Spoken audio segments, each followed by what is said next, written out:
October 2 तारिख गांधी जयंती में विजु जनता दल बालेश्वर सदर निर्वाचन मंडली तरफ सहर उपकंठस्थ सिनेमा छकटारे थिबा शहीद पार्क सम्मुखरे विजु जनता दलर जनसंपर्क पदयात्रार शुभारंभ होइथिला। एहा पूर्वरु समस्ते जातिर पिता महात्मा गांधी प्रतिमूर्ति रे सामूहिक माल्यार्पण करथिले। ए कार्यक्रम बालेश्वर सदरर पूर्वतन विधायक स्वरूप कुमार दास को नेतृत्व में अनुष्ठित होता बेले बीजेपी सरकार विफलता एवं नवीन बाबू जनहितकर योजनार नाम को बदलाई किपरि वर्तमान सरकार बाहा बाहा नेउचंती से कथा को लोकों पाखरे पहुंचाइबा श्रीजुक्त दास कर्मी मानक आह्वान देइथिले। जिला बीजेडी सभापति तथा पूर्वतन मंत्री ज्योति प्रकाश पाणिग्राही जोगदे एही 3 मासरे जनसाधारण जानी सारिलेनी ए बीजेपी सरकार कौन एवं पूर्वर बीजेडी सरकार कौन यह कथा को घर को घर पहुँचाई समस्त कर्मी एक मनरे कार्य करने दरकार। सांसद प्रार्थी तथा बीजेडी नेत्री डॉक्टर लेखाश्री सामंत सिंहार जोगदे बीजेपी दल किपरि जनता को मिछ कही भोट हाथी से कथा को आमे समस्त को जणाइबा सह नवीन बाबू विकास कथा जणाइबा। एही अवसर में फांडी छक एवं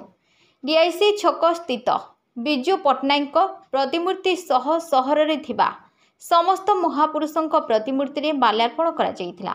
ए कार्यक्रम में अन्यमानक मध्य जिला बीजेडी साधारण संपादक रंजन बाग, म्युनिसिपालिटी उपाध्यक्ष कैलाश सेठी, पूर्वतन उपनगरपाल मनोज राउत, जिला परिषद सभ्या सोनाली विश्वाल, सदर ब्लॉक बीजेडी सभापति बसंत पंडा, राज्य बिजु युव जनता दलर साधारण संपादक धीरेन नायक, राज्य बिजु छात्र जनता दलर संपादक विभुदत्त परिड़ा, काउंसिलर मीता पट्टनायक, मिराज बानो, शशिरेखा महांती, शेख आयब, कार्तिक साहू, पूर्वतन काउंसिलर साकिर खान, धनंजय जेना, संजय बेहरा, नलिनीकांत दास, ऋतिक जी, अशोक आढ़, जगन्नाथ महाराणा, अशोक दास, सोनिया मुर्मू, राजलक्ष्मी चटर्जी, रंजिता पंडा प्रमुख उपस्थित थिले। आगामी दिन में यह पदयात्रा म्युनिसिपालिटी समेत ब्लॉकर पंचायत स्तर में हेबो बोली पूर्वतन विधायक स्वरूप दास कहिथिले। देखो अक्टोबर 2 रु प्रति वर्ष भाया ए वर्ष मानवर पूर्वतन मुख्यमंत्री विरोधी दल नेता नवीन पट्टनायक आमको निर्देश देइचंती जे पदयात्रा एवं जनसंपर्क अभियान माध्यम रे घरे घरे पहुँचवाई लोकों पाखे पहुँचवाई अतीत में विजु जनता दल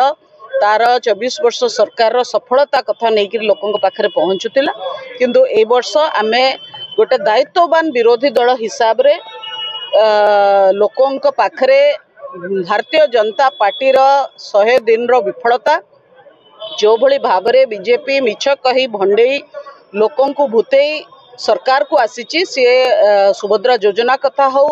3000 टंका भत्ता कथा हो 300 यूनिट मागणा बिजुली कथा हो सबू कथार गोटे यू टर्न नहीं गोटे प्रकार कही सरकार को आसिले करेंगे किंतु सरकार को आसला पर आम तांकर से भली आभिमुख्य देखुना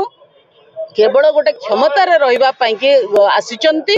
एवं जो भली भाव में तांकर मंत्री मानकर कथा भितर तालमेल रहुनी एवं सरकार स्पष्टता नहीं ये कथा को लेकिन आम लोकों पाखे पहुँचू। देखो आज पवित्र गांधी जयंती एवं लाल बहादुर शास्त्री जयंती रे विजु जनता दल प्रत्येक वर्ष परी शुभारंभ करिछि पदयात्रा जो दुईटी फेज रे हम 2 तारिख रु 6 तारिख एवं 21 तारिख रु 30 तारिख पूजा पाई किछि दिन बंद करा जायछि एवं ये प्रक्रिया रे निर्वाचन मंडली स्तरीय जोन रे किंबा ब्लॉक स्तरीय एवं सदर महकुमा रे मध्य परिवार योजना अछि। तो कौन भावुं लोकों सहित केते जोड़ी हम पुणी बीजेडी देखु विजु जनता दल सब लोकों हृदय अच्छी आम अधिका भोट पाइचु नंबर आमर कम हो किंतु भोट अधिका पाइचु तेणु माननीय पूर्वतन मुख्यमंत्री जे समस्त प्रिय नेता नवीन पट्टनायक से तांकर आह्वान क्रमे आम बर्तमान जीवु एवं विरोधी दलर जो दायित्व आम बहन करी लोकों पाखे सरकार विफलता को जणाइबु। देखो विजु जनता दल सुप्रीमो तथा पूर्वतन मुख्यमंत्री माननीय श्री नवीन पट्टनायक महोदय आह्वान क्रमे प्रत्येक वर्ष विजु जनता दल जनसंपर्क पदयात्रा आयोजन करे। अक्टोबर 2 रु आरंभ हुए, मासव्यापी चले और अक्टोबर 30 सरे। एक जनसंपर्क पदयात्रा मुख्य उद्देश्य हूँ विगत दिन आम सरकार थिलु लोकों जो उन्नयनमूलक कार्यक्रम मुख्यमंत्री सहित हाथ को नौले ता सठिक भाव लोकों पाखे पहुँचु ना आकलन करने पदयात्रा संपर्क जनसंपर्क पदयात्रा कराऊला। आज आम विरोधी दल अच्छु भारतीय जनता पार्टी क्षमता को आसापी जो सब मिथ्या प्रतिश्रुति जनसाधारण को दे भोट हाथ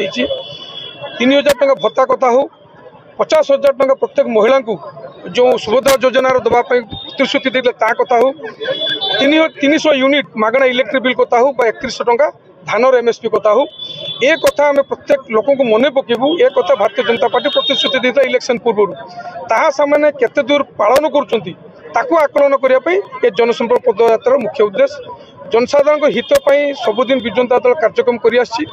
दल लोकों सबुदिन खटी चलती ओडावासी सबुदिन परिश्रम कर मुख्य उद्देश्य हूँ जिते पर्यंत भारतीय जनता पार्टी जो प्रतिश्रुति दे जनसाधारण को जिते पर्यंत पूरण न कर